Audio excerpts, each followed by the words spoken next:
மயிலாடுதுறை அருகே உள்ள வைத்தீஸ்வரன் கோவில் மருத்துவக் கடவுளான வைத்தீஸ்வரர் மற்றும் தையல் நாயகி அம்மன் அருள் பாலிக்கும் மிகவும் பழமையான நோய் தீர்க்கும் நவக்கிரக தலமாகும்.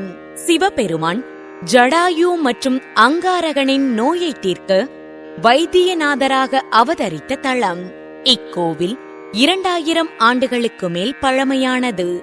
சோழர்கள் மற்றும் பாண்டிய மன்னர்களால் கட்டப்பட்டு பின்னர் நாயக்கர் மற்றும் மராட்டியர்களால் மேம்படுத்தப்பட்டது. நவக்கிரகங்களில் செவ்வாய் கிரகத்திற்குரிய தலம்.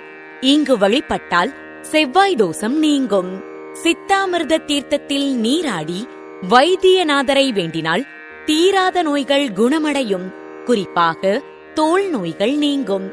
இங்கு வழங்கப்படும் சந்தனம் மற்றும் திருச்சாந்துருண்டை நோய்களை குணமாக்கும் ஆற்றல் கொண்டது.